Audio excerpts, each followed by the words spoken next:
में सूर्य बुध शुक्र बैठे हैं, जहां सूर्य और बुध शुक्र एक साथ बैठते हैं तो भाव की हानि भी करते हैं, नुकसान भी करते हैं। हालांकि कई बार ये बहुत सारी कुंडलियों पर लागू नहीं होता, ये परिस्थितियों पर लागू होता है।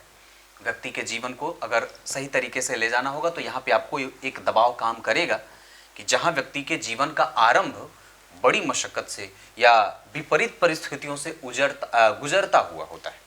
आप इसका अर्थ ये लगा सकते हैं और ये भी लगा सकते हैं कि आरंभ व्यक्ति का चाहे जितनी भी छोटी व्यवस्था में हो, पर उसके ऊपर कभी भी कोई दबाव नहीं होता है। मतलब आपके परवरिश में किसी भी तरीके की कोई कमजोरी माता पिता नहीं रखते।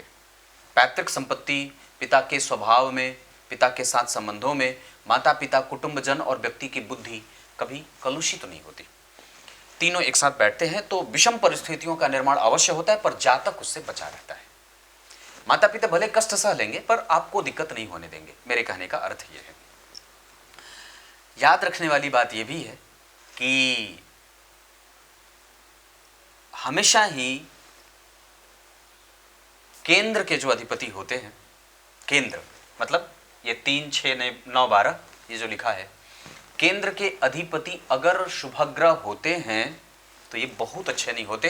तब वो उनकी शुभता या उस भाव के अधिपति के शुभ लक्षण थोड़े कमजोर हो जाते हैं, थोड़े कम हो जाते हैं, वो तटस्थ हो जाते हैं, थोड़े निम्न हो जाते हैं।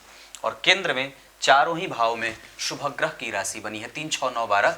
विषम संख्या की राशि लग्न में बनती तो अच्छी बात होती, 3 और 9 बनता तो अच्छा होता, पर 6 नंबर बहुत अच्छा बना है, यहाँ पे भी खराब नहीं है। पर लग्न के अधिपति धन में और धन के अधिपति धन में, धन भाव के अधिपति धन में बैठे हों और कम से कम उससे केंद्र में गुरु हो या गुरु की दृष्टि होती हो कहीं से भी, तो धन भाव बलिष्ठ और बलवान हो जाता है। वैसे भी लग्नेश का धन भाव में जाना बड़ा मजबूत और अच्छा होता है। साथ ही साथ धन भाव में तो जो बात है सो है, पर आपको सूत्र बता दूं कि केंद्र में शुभ ग्रहों की राशियों का बनना उनके पुण्य फलों में कमजोरी कर देता है और केंद्र में पापक ग्रहों की राशियों का बनना उनके शुभ प्रभावों में वृद्धि कर देता है। यह सूत्र नहीं है, यह सार्वभौमिक सिद्धांत है। त्रिकोण के अधिपति चाहे शुभग्रह बनते हों या पापग्रह बनते हों, वो हमेशा अच्छे होते हैं। और हमेशा यह बात रखने वाली है कि अगर पापक ग्रह केंद्र का अधिपति हो और केंद्र में ही बैठा हो तो इसे और भी ज्यादा अच्छाई मिल जाती है कुंडली को। समझने वाली बात है।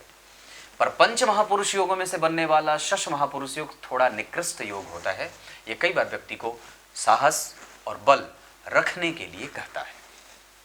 ये बात, क्योंकि केंद्र में अगर शनि बैठेंगे 11 नंबर में या 7 नंबर में या 10 नंबर में तो वो शश महापुरुष योग लगाएंगे। मंगल अगर रोचक योग लगाएंगे 8 नंबर और 1 नंबर में बैठेंगे तो ऐसी स्थिति में पापग्रह होने के कारण थोड़े से उनके प्रभावों में कमजोरी भी होती है। हालांकि मंगल वाला सिद्धांत शनि पे लागू नहीं होगा और शनि वाला सिद्धांत मंगल पे लागू नहीं होगा। क्लियर है। केंद्र के जो चारों घर होते हैं उसमें से लग्न कमजोर, चतुर्थ उससे बलवान, 7वां उससे बलवान और 10वां सबसे ज्यादा बलवान। मतलब केंद्र के जितने भी भाव हैं 1, 4, 7 और 10, उसमें से 10वां भाव सबसे ज्यादा बलवान होता है। 10वें भाव में पापक ग्रह का बैठना ज्यादा अच्छा होता है और दशम स्थान अगर किसी शुभ ग्रह से युत हो जाए या बैठ जाए तो थोड़ा कमजोर हो जाता है। दशम स्थान पे पापक ग्रहों की जितनी दृष्टियां होंगी दशम स्थान उतना ही बलवान होगा और व्यक्ति उतना ही साहसिक और मजबूत होता है समाज के लिए और अपने इच्छा शक्ति के लिए और अपनी महत्वाकांक्षा को पूरी करने के लिए। नवम भाव में कोई भी राशि बन जाए चलेगा। अष्टम भाव में चाहे किसी भी भाव कोई भी ग्रह की राशि बन रही हो, सूर्य और चंद्रमा को छोड़ करके ये हमेशा कमजोर ही होते हैं, अच्छे परिणाम नहीं देते, कष्ट देते हैं। लेकिन उनका एक अपवाद होता है कि अगर अष्टम भाव का अधिपति शुभग्रह होकर के वही बैठा है उस भाव का अधिपति, तो व्यक्ति के पास भक्ति और श्रद्धा और विश्वास और समझने की शक्ति बड़ी दिव्य होती है और उसका पुण्य फल उसको अवश्य मिलता रहता है। चंद्रमा और सूर्य 8वें के अधिपति और 6वें के अधिपति अगर 12वें के अधिपति होते हैं तो उनको दोष नहीं लगता, लेकिन निश्चित रूप से वो भाव से सबसे पहले प्रभावित होते हैं। अगर ऐसा नहीं होता तो चंद्रमा अष्टम में बैठे होते तो जातक को बीमार और 12वें में बैठे होते तो धन से असंतुलित नहीं करते, और 6वें में बैठे होते तो व्यक्ति के अंदर साहस नहीं आने देते। वो 6वें में बैठते हैं तो व्यक्ति को साहसी बना देते हैं और माता की बीमारी से मुक्त करने वाला बना देते हैं। इसके अतिरिक्त बात जो समझने वाली है कि अपने जन्म के नक्षत्र से